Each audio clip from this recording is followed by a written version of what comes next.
Check the mic and make sure it sound right, boys.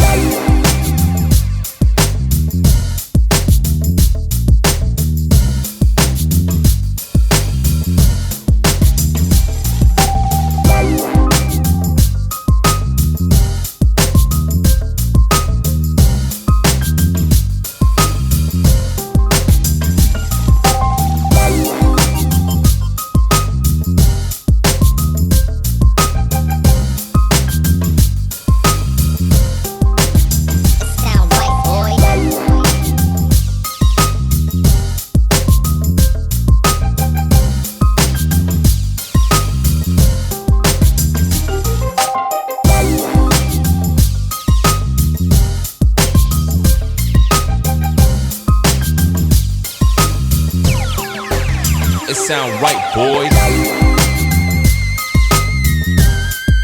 नमस्कार दोस्तों, स्वागत है आपका एक नए वीडियो पे। तो जैसे कि मैंने आपको पिछले वीडियो में बताया था कि इस वीडियो में मैं अपना जो विंटर हिमाचल का जो एक्सपीरियंस है वो मैं शेयर करने वाला हूँ, जिसमें कि मैं आपको बताने वाला हूँ अपने होटल्स के बारे में, कहाँ क्या रेंट लगा मेरे को, मैंने क्या फूडिंग किया, मेरा पेट्रोल का खर्चा कितना हुआ, मैं सब कुछ आपको बताने वाला हूँ। तो ये जो डायरी आप देख रहे हैं, ये डायरी मैं जाते वक्त यहाँ से ख़रीद के ले गया था, जिसमें मैं अपना सारा खर्चा वगैरह या फिर कहाँ क्या कुछ इन्फॉर्मेशन जो आपको अभी दे रहा हूँ मैं, वो सारे इन्फॉर्मेशंस मेरे इसमें स्टोर्ड है। डायरी देखने में बहुत छोटा है, पर इसमें पूरा ट्रिप का जो इन्फॉर्मेशन है ये इसी में है। तो ये इजी टू एक्सेस रहता है, मेरे टैंक बैग के अंदर रहता है, तो आप कभी भी निकाल के उसको लिख सकते हो। हालांकि इसमें बहुत सारा इन्फॉर्मेशन जो है वो छूटा हुआ है, जल्दीबाजी के कारण मैं लिख नहीं पाया, पर फिर भी मैं इस वीडियो में आपको इन्फॉर्मेशन देने वाला हूँ मेरे हॉस्टल के बारे में।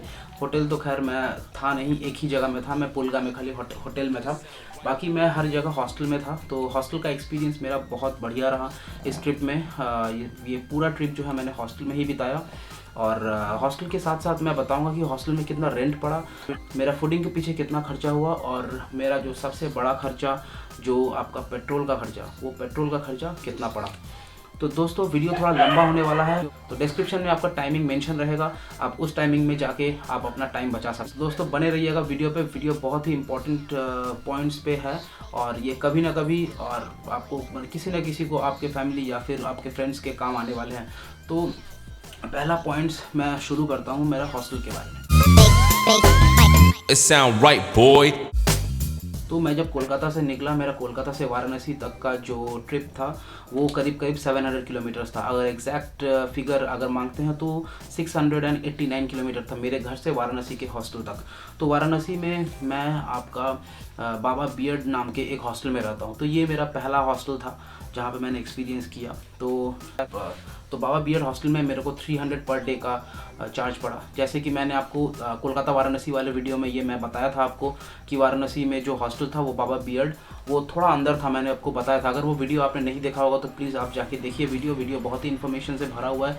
हालांकि वो मेरा थोड़ा पहला का वीडियो, तो आपको थोड़ा मैनेज करना पड़ेगा, क्योंकि वो पहला या फिर तीसरा शायद वीडियो था मेरा वो मेरे चैनल का। तो आप जाके देख सकते हैं, मैं उसका लिंक आपका आई बटन पे शायद फ्लैश हो रहा होगा, आप जाके देख सकते हैं। वाराणसी के बाद मेरा प्लान था कि वाराणसी से मैं डायरेक्टली आपका दिल्ली चला जाऊंगा।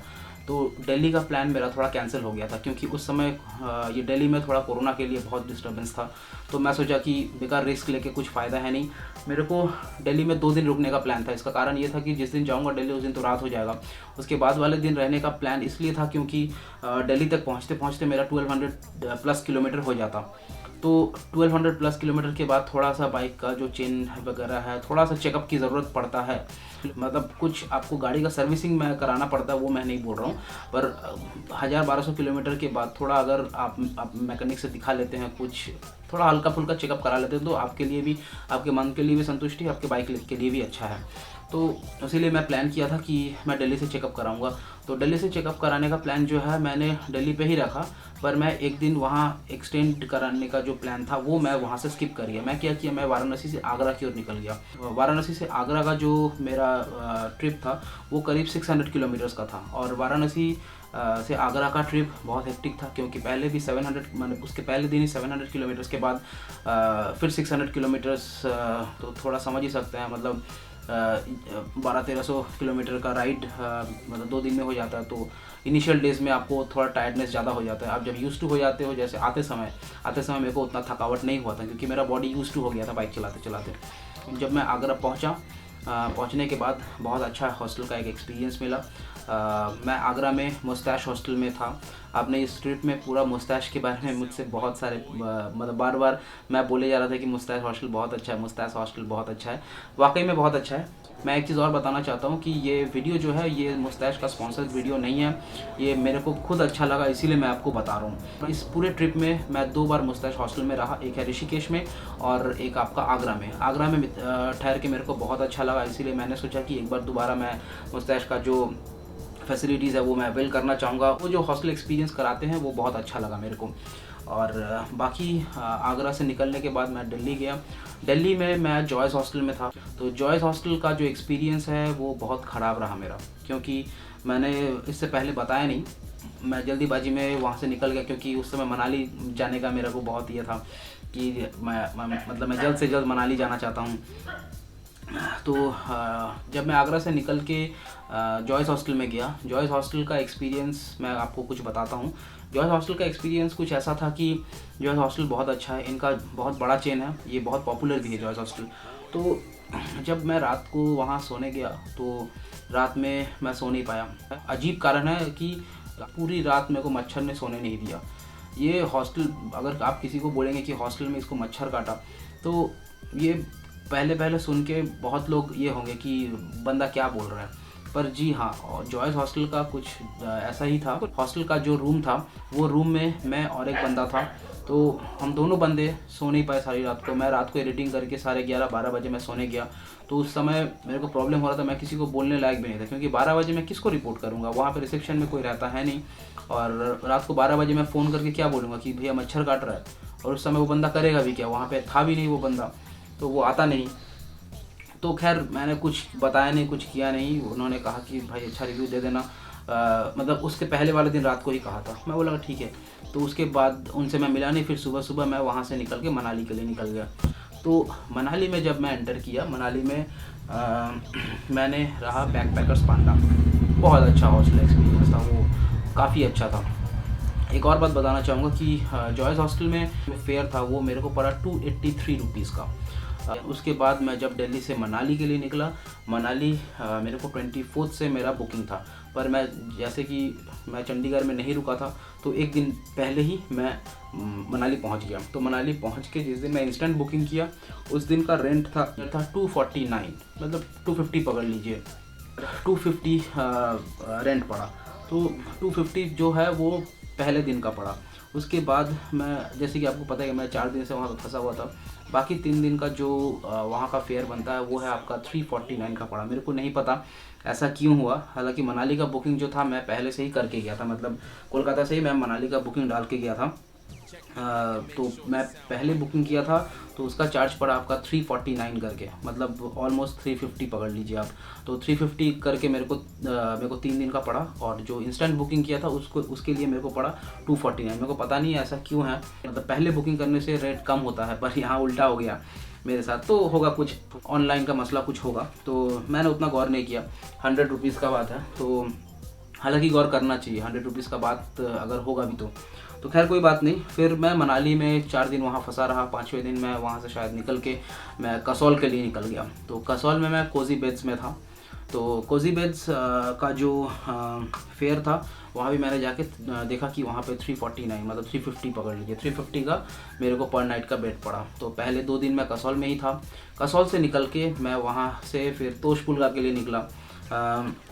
अगर आप पिछला वीडियो या फिर सीरीज़ के जो पिछले वीडियोस हैं दोस्तों, अगर आप नहीं देखेंगे तो आपको ये वीडियो थोड़ा समझने में दिक्कत होगा। तो अगर आप पिछला वीडियो अगर नहीं देखे हैं तो मैं रिक्वेस्ट करूंगा आपसे कि जाके पहले इस सीरीज़ में इसके पहले के जो वीडियो है वो सीरियली देखते हुए आइए, तो आपको समझने में बहुत सुविधा होगा कि मैं सीरियली कौन कौन से जगह के नाम बता रहा हूँ आपको, या फिर मैं कहाँ रहा, आपको भी समझने में बहुत सुविधा होगी। पहला 2 दिन मैं कसौल में ही रहा, फिर वहाँ से मैं तोश के लिए निकल गया। तोश में मैं रहा नहीं, फिर वहाँ से मैं पुलगा के लिए निकल गया। वो वुडन रूम था, वो हॉस्टल नहीं था, वो था होटल। तो वो होटल मेरे को पड़ा 500 पर नाइट। प्लस फूडिंग में बाद में आता हूँ, फूडिंग में आपको अलग से बताता हूँ। बाकी पुलगा से फिर मैं नीचे आ गया, फिर नीचे आके एक दिन और मैं एक्सटेंड किया कसौल में सेम प्राइस था 350। और फिर कसौल से मैं निकल के मैं नीचे आने लगा शिमला। तो शिमला में मैं था द थीरा बोल के कोई हॉस्टल था, थीरा। तो थीरा शिमला बोल के था, तो थीरा शिमला में भी 350 का ही मेरे को हॉस्टल पड़ा। ठीक ठाक सा था, अच्छा था। शिमला का एक्सपीरियंस कुछ अच्छा नहीं था, पर थीरा हॉस्टल का एक्सपीरियंस ठीक ठाक था। मैंने ऑनलाइन बुकिंग डाली थी, मैंने आके मिल गया, थोड़ा ठीक ठाक सा था, आप जाके वहाँ रह सकते हैं। तो शिमला के बाद मैं वहाँ से निकल के फिर ऋषिकेश आया। ऋषिकेश में वैसे फिर से वही आपका मुस्टैश में था। तो मुस्टैश काफ़ी अच्छा है, बताने की कोई ज़रूरत है नहीं, पर इस बार मुस्टैश में ऋषिकेश वाले में मेरे को 300 पड़ा। तो 300 फेयर एनफ, ठीक ठाक सही था, 300 पर नाइट के हिसाब से। तो मैं ऋषिकेश में मैंने 2 दिन रुका। ऋषिकेश मेरे को अच्छा लगा था, तो ऋषिकेश में मैं 2 दिन रुका था। तो 2 दिन का मतलब 2 नाइट्स का मेरे को फेयर पड़ा 600 रुपीज़, मतलब 300 each days. I mic and make sure it sound right, boy. मैं आ गया लखनऊ में मैं रुका था बैकपैकर्स पैड में। कंफ्यूज मत होइएगा, जो मनाली में था वो था बैकपैकर्स पांडा, और जो लखनऊ में था उसका नाम था बैकपैकर्स पैड। तो बैकपैकर्स पैड के बारे में एक चीज़ बतानी थी कि मैं लखनऊ में ऑनलाइन बुकिंग करके नहीं गया था। मैंने ऑनलाइन देखा था कि उनका 200 दिखा रहा था। तो क्योंकि लखनऊ घुसते मैं पिछले वीडियो में शायद बताया था कि लखनऊ एंटर करते करते मेरे को काफ़ी रात हो गई थी, 11 साढ़े 11 बजे मैंने चेक इन किया। तो उस समय मैं इसलिए बुकिंग नहीं किया था क्योंकि मैं श्योर नहीं था कि मैं लखनऊ तक पहुंच पाऊंगा भी कि नहीं। तो इसीलिए मैं पहले से बुकिंग नहीं डाला। मैं सोचा था कि अगर मैं पहुंच जाता हूं रात 12 बजे के पहले या फिर कभी भी, तो मैं मैनुअली बुक करा लूँगा या फिर वहां जाके स्पॉट बुकिंग करवा लूँगा। तो उनका ऑनलाइन में उनका 200 दिखा रहा था। जब मैं रात को फिर बहस में नहीं गया, उतनी रात को साढ़े 11 बजे कौन किससे बहस करेगा। तो वहाँ पे उनके ऑनलाइन के साइड में दिखा रहा था 200 या फिर 250 ऐसा कुछ दिखा रहा था, पर उन्होंने मेरे से चार्ज किया 300। तो मैंने बताया कि आपके ऑनलाइन में 200 दिखा रहा है, आप अगर बोलते हैं तो मैं ऑनलाइन कर सकता हूँ। तो वो बोले कि नहीं, वो उसमें टैक्स वगैरह नहीं दिखाता है। हालांकि ऐप में पूरा लिखा रहता है कि मोबाइल प्राइस, मतलब आपको जितना प्राइस आपके डिस्प्ले में शो करता है आपको उतना ही पैसा देना पड़ता है, एक्स्ट्रा कुछ नहीं देना पड़ता है। तो ये खैर ये कोई बड़ी बात नहीं है। हालांकि ऐसा नहीं करना चाहिए। मैं ये अलग से उतना ख़राब नहीं लगा क्योंकि रात को मैं आया था, मेरे को बेड मिल गया। हालांकि एक ही बेड था उनके पास, तो उन्होंने दे दिया, तो मेरे को भी लगा कि चलो ठीक है कोई बात नहीं है। तो 250 की जगह शायद उन्होंने वो 300 चार्ज किया या फिर कुछ किया होगा या फिर वैसा ही रूल है, मेरे को नहीं पता। मैं इसके बारे में ज़्यादा रिसर्च नहीं किया क्योंकि मेरे को फिर रात को सोना था, फिर सुबह उठ के निकलना था, बस यही। तो लखनऊ में मैं 1 नाइट ही स्टे किया। लखनऊ के बाद मैं इसलिए नहीं बता रहा हूँ क्योंकि लखनऊ के बाद मैंने कहीं पे हॉस्टल का एक्सपीरियंस नहीं किया, क्योंकि लखनऊ के बाद मैं डायरेक्टली आ गया था अपने मामा के घर, जैसे आपको पता ही है। तो पटना में मैं फिर 2 दिन रहा, फिर उसके बाद पटना से मैं डायरेक्टली कोलकाता आ गया। तो मेरा पूरा ट्रिप जो था वो 20-22 दिनों का होगा, 20 से 21 दिन का होगा। हाँ, 20 से 21 दिन का होगा। तो ये पूरे 20-21 दिन का मेरे को खाली स्टे का खर्चा, मतलब हॉस्टल का खर्चा खाली आया मेरे को 4766, मतलब 5000 ही पकड़ लीजिए। 20-22 दिनों का मैंने कहीं ना कहीं हर रोज़ ही कहीं ना कहीं स्टे किया होगा। तो हर नाइट का अगर आप पकड़ते हैं 20 दिन का पकड़ के चलते हैं, तो 20 दिन का अगर आप पकड़ते हैं तो मेरा 5000 रुपया खाली हॉस्टल में गया। तो हॉस्टल और इनके रेंट के बारे में मैंने सब कुछ आपको बता दिया। तो अब आते हैं फूड के बारे में। फूड जो है एक एक जगह में मेरे को एक जैसा मिला। तो कहीं पे थोड़ा कॉस्टली मिला, कहीं पे मेरे को सस्ता मिला। बेसिकली इस ट्रिप में मैंने जो फूड लिया वो ज़्यादातर वेज थे और थालीज़ थे। वेज थालीज़ मैंने ज़्यादातर खाए, और जब मैं मनाली में था उस समय आलू पराठे खाए बस। और एक दिन वो अचानक बारिश आ गई थी, तो मैंने वो लॉज हट से एक बार वो लंच किया था, वो शायद 350 का लंच था। और बाकी अगर देखा जाए तो मैं सारा दिन में 2 ही मील लेता था, बाकी चाय वगैरह तो होते रहते थे। अगर चाय का भी हिसाब लगाने लगे तो बहुत लंबा हो जाएगा लिस्ट। तो अगर आप खाली फूडिंग का ये पकड़ते हैं तो हर दिन का 100 पकड़ लीजिए, 20 दिन का। तो खाने का आप वाराणसी में भी मैंने 2 मील लिया था, तो उसका 200 पकड़ लीजिए। आगरा में थोड़ा खर्चा ज़्यादा हुआ था क्योंकि आगरा में थोड़ा खाने का दाम थोड़ा कॉस्टली था। तो आगरा में पूरा सब मतलब 2 दिन का खाने का खर्चा मिला के मैं 500 पकड़ रहा हूँ। अगर 100 रुपीज़ का मील होता है तो पूरे दिन में मैं 2 लेता था तो 200, और अगर 2 दिन का हुआ तो 400, और मैं एक्स्ट्रा 100 रुपीज़ पकड़ के रखता हूँ। मैं थोड़ा ज़्यादा करके ही पकड़ रहा हूँ ताकि आपको पता चले कि कितना एक्सटेंशन होता है या फिर मतलब कहाँ तक खाने का बजट जाता है। आगरा के लिए मैं 500 रुपीज़ पकड़ के रखता हूँ 2 दिन के लिए। तो आगरा के बाद मैं आ गया दिल्ली में। तो दिल्ली में मेरा थोड़ा ज़्यादा खर्चा हो गया क्योंकि बाइक सर्विसिंग वाला थोड़ा ज़्यादा पैसा ले लिया वहाँ पे।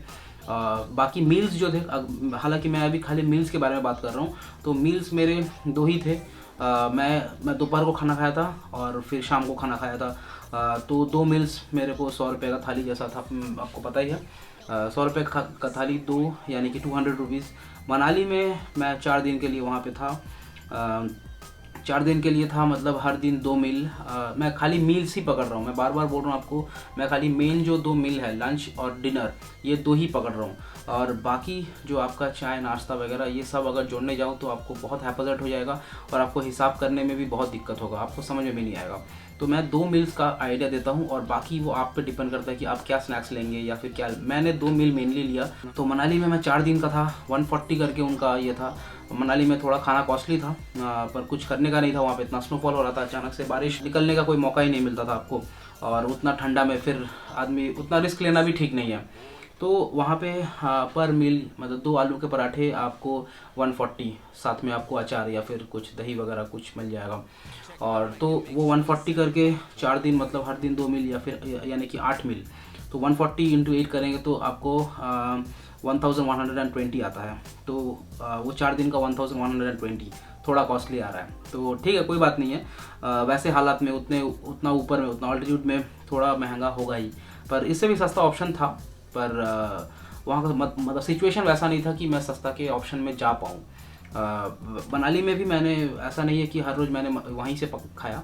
मनाली में भी मैं नीचे 500 मीटर्स नीचे, मैंने आपको बताया भी था पिछले वीडियो में कि थोड़ा सा नीचे जाके अगर आप खाते हैं तो वहाँ पे 100 रुपीज़ का थाली मिल जाता है। तो मैंने 4 दिन का वही पकड़ लिया। मैं जैसे कि आपको बोला कि पूरा मतलब थोड़ा ज़्यादा करके मैं पकड़ रहा हूँ ताकि आपको मतलब आपको बजट समझ में आए। मैं राउंड फिगर में ही आपको बता रहा हूँ। तो मनाली में 4 दिन का खर्चा खाने का खाली 1120 रुपये, और बाकी कसौल में मैं 3 दिन रुका था, तो वहाँ पे मैं 3 दिन का ये 600 रुपीज़ पकड़ रहा हूँ दोस्तों, 600 रुपीज़। फिर पुलगा में थोड़ा महंगा था खाना, पुलगा में मैं एक ही मील लिया था। पुलगा में मैं एक मील लिया था, वो था आपका 300 रुपीज़ का, वो भी थाली था, वो पनीर थाली था, तो वहाँ पे 300 रुपीज़ का। तो वहाँ पे कोई ऑप्शन नहीं था मेरे पास, कोई और ऑप्शन में जाके कुछ और खाता मैं, तो पुलगा का 300 रुपीज़ था। और ऋषिकेश में जब मैं आ गया, वहाँ बहुत खाना सस्ता था, मेरे को थाली मिला 60 रुपीज़ में। आप थाली में कुछ भी ले सकते हैं, 2-3 टाइप का सब्ज़ी है, वो ऑप्शन देते हैं आपको। मतलब 60 रुपीज़ का थाली, मतलब ये मत समझिएगा कि बहुत चीप या फिर रास्ते के साइड में, वैसा नहीं, बहुत अच्छा क्वालिटी का था और काफ़ी साफ़ सुथरा था और बहुत लोग खा रहे थे, वैसे ही वाली कोई बात नहीं है। तो वहाँ पे मैंने 2 मील लिया हर रोज़ के, जैसे 60, 120, 120 आपका 240, तो 240 मेरा ऋषिकेश का हो गया। तो काफ़ी सस्ता खाना ऋषिकेश में, अगर आप थोड़ा इधर उधर जाते हैं तो बहुत ठीक ठाक सा खाना है और बहुत सस्ता खाना है।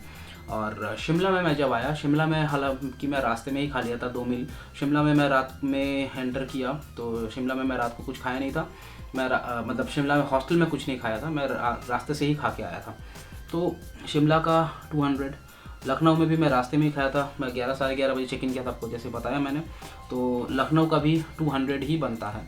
तो पूरा जो खर्चा है वो ज़्यादा करके पकड़ के, मेरे खाने का खर्चा खाली 20 दिन का मैंने खाया खाली 3560, मतलब आप 4000 ही पकड़ लो, या फिर आप 3600 पकड़ लो, तो 3600 रुपये का मैंने खाली खाया। कितना खाता हूँ भाई, 4000 का खाना खा लिया। खैर अगर 20 दिन के हिसाब से देखा जाए तो 4000 का खाना कुछ भी नहीं है, क्योंकि 100 रुपये का पर मील आजकल मिलना बहुत ही मुश्किल है। मैंने तो 60 रुपये का भी मील खाया। तो ये खाली आपको ढूंढना है, मतलब कहाँ से क्या मिलेगा आपको, ये खाली आपको ढूंढना पड़ेगा। बाकी अगर आप बजट पे ट्रैवल करते हो तो ये सब आपको ध्यान देना ही पड़ेगा, नहीं तो आपको पैसे ऐसे निकलते जाएंगे और आप अपने बजट से बाहर चले जाएंगे। तो दोस्तों खाने का मेरा हिसाब बनता है 3,560 रुपये, तो आप 3,600 रुपये पकड़ लो राउंड फिगर में, जैसे कि मैंने आपको बताया। खाने का खर्चा होने के बाद सबसे बड़ा खर्चा जो मैं आपको बताने वाला हूँ, जो ट्रिप को बेहतरीन भी बनाता है और ट्रिप में सबसे ज़्यादा खर्चा वाला बात वही बनाता है। It sound right, boys. अब आता हूँ पेट्रोल के खर्चे में। तो मेरा बाइक यहाँ से जो है पूरा अगर किलोमीटर वाइज देखा जाए तो मैंने करीब 4,800-900 का ट्रिप था ये। तो आप राउंड फिगर में इसको 5,000 पकड़ लो। तो पर किलोमीटर मेरे अगर मैं 2 रुपये के हिसाब से लगाऊं तो मेरा 10,000 रुपया खाली पेट्रोल में पड़ता है। तो एक बार मैं आपको पूरा जो ये है मैं आपको बता देता हूँ। हालांकि पूरा 10,000 रुपये मेरे पेट्रोल पे नहीं गया है, मैं हिसाब करने से वही अराउंड 9,000 प्लस माइनस आ रहा है। तो 9,000 मैं पेट्रोल का पकड़ लिया और हॉस्टल का मैंने बताया था 4,466 रुपीज़ और फूड का 3,560, तो उसको आप 3,600 भी पकड़ सकते हैं। तो पूरा मिला के मेरा जो 20 दिन का खर्चा बनता है वो आपका 17,066 बनता है। तो 17-18 हज़ार में अगर आप 20 दिन घूम पाओगे तो इससे अच्छा बजट ट्रैवलिंग और क्या होगा। तो यही चीज़ आपको बतानी थी दोस्तों कि जब आप बजट लेके या फिर बहुत कम पैसे में अगर आप घूमना चाहते हैं तो आपको थोड़ा बहुत कॉम्प्रोमाइज़ करना पड़ेगा, या फिर खाने में या फिर स्टे में या फिर कुछ करने में। तो ये जो पूरा ट्रिप था, ये ट्रिप में मेरे को लगा कि इसका ये जो पेट्रोल का खर्चा है ये बहुत ज़्यादा है। पेट्रोल का जो 10,000 जो अमाउंट बैठता है, ये 10,000 रुपीज़ जो है मेरा एक बार में निकल गया। ये 10,000 रुपीज़ अगर मैं अपने पास रखता या फिर उसको मैं ट्रैवलिंग पे खर्चा करता तो ये मेरा और ज़्यादा दिन एक्सटेंड कर पाता। जिनके पास बाइक नहीं है वो अगर हिमाचल घूमना चाहते हैं उनके लिए भी बहुत सारी सुविधा हैं। जैसे कि मैं आपको बताऊं कि जो बाइक लेके नहीं जाना चाहते हैं उनके लिए बात यह है कि आप वहाँ की जो मतलब सरकारी बस है या फिर प्राइवेट बसेस है, बहुत सारे ऑप्शन है, आपको कोई दिक्कत नहीं आएगी। बाइक रहने से आपको एक फ़ायदा ये है कि आप जब मन आप तब निकल सकते हैं, आपका कोई टाइम का बाउंडेशन नहीं रहेगा। आप रास्ता में उसको अगर आप लेट भी निकलते हैं तो आप रास्ते में उसको मतलब मेकअप कर पाएंगे। और बस के लिए क्या है, आपको बस के टाइमिंग के हिसाब से आपको निकलना पड़ेगा। अगर आप मान लीजिए आपका एक बस दोपहर की 1 बजे है और आपका हॉस्टल का चेकआउट आपका 10-11 बजे है, तो आपको इस बीच का जो 1-2-3 घंटा है ये टाइम आपको एक्स्ट्रा है, या फिर आपको कहीं और जगह जाके रुकना पड़ेगा या फिर कुछ और काम से आपको मेकअप करना पड़ेगा। तो कुछ यही है, पॉजिटिव नेगेटिव दोनों में है ही। और अगर आप बस में ट्रैवल करते हैं तो बसेस में या फिर ट्रेन में ट्रैवल करते हैं तो आपको थोड़ा बहुत तो लेट होगा ही, या फिर आपको ट्रेन के हिसाब से या फिर बस के हिसाब से आपको निकलना पड़े। पर अगर आपके पास बाइक रहा तो आप जहाँ मर्जी जब मर्जी जितने रात होता है आप जा सकते हैं। जैसे कि मान लीजिए मैं जब लखनऊ के लिए आया तो लखनऊ के लिए क्या होता है, लखनऊ में कितनी रात को चेक इन किया, तो यही अगर आप बस पे आते हैं तो आप रात 11-11:30 बजे आके फिर ट्रेन वगैरह से या फिर बस वगैरह से उतर के फिर उसके बाद जो लेना पड़ता है रिक्शा या फिर ऑटो, वो सब आपको नहीं मिलता है। तो ये सब जगह में आपको बाइक बहुत काम आता है। और बाकी जो है एक नेगेटिव भी है कि जैसे कि मैंने हिमाचल से कोलकाता आने में करीब 3-4 दिन लगा दिए, तो इसमें मेरे को बीच में बहुत सारे हॉल्ट्स देने पड़े या फिर बहुत सारे हॉस्टल का खर्चा देना पड़ा। तो अगर आप मान लीजिए कि ट्रेन से या फिर बसेस से आते हैं तो इसमें एक पॉजिटिव पॉइंट भी है कि आप हिमाचल से एक बार में ही ट्रेन में बैठ गए और फिर एकदम कोलकाता में आके उतरे, इसमें आपको कोई हेडेक लेने की ज़रूरत नहीं। पर रास्ते का मज़ा अलग है। तो ये रास्ते का मज़ा अगर आप लेना चाहते हैं तो ये आप पे डिपेंड करता है कि आप कौन सा बजट पे आप ट्रैवल करोगे और कौन सा मोड ऑफ ट्रांसपोर्ट आप यूज़ करोगे, क्योंकि दोनों का अपना मज़ा है, दोनों का अपना अंदाज़ है। तो दोस्तों बताना यही था। वीडियो पे बने रहने के लिए बहुत बहुत धन्यवाद दोस्तों। ये वीडियो आशा करते हैं आपको कभी ना कभी किसी न किसी को ज़रूर काम आएगा। वीडियो में बने रहने के लिए दोस्तों बहुत बहुत धन्यवाद। अब तक के लिए इतना ही। बाकी वीडियो में बने रहिएगा, बहुत जल्द वीडियो आने वाला है और बहुत जल्द नेक्स्ट ट्रिप के बारे में भी आपको पता चल जाएगा। और अभी तो क्रिसमस आने वाला है, न्यू ईयर आने वाला है। अब देखते हैं इसमें कुछ प्लान बनता है कि नहीं। प्लान अगर बनता है तो ज़रूर आपको पता चलेगा दोस्तों। अब तक के लिए इतना ही। Bye bye, take care. Check the mic and make sure it sound right, boys.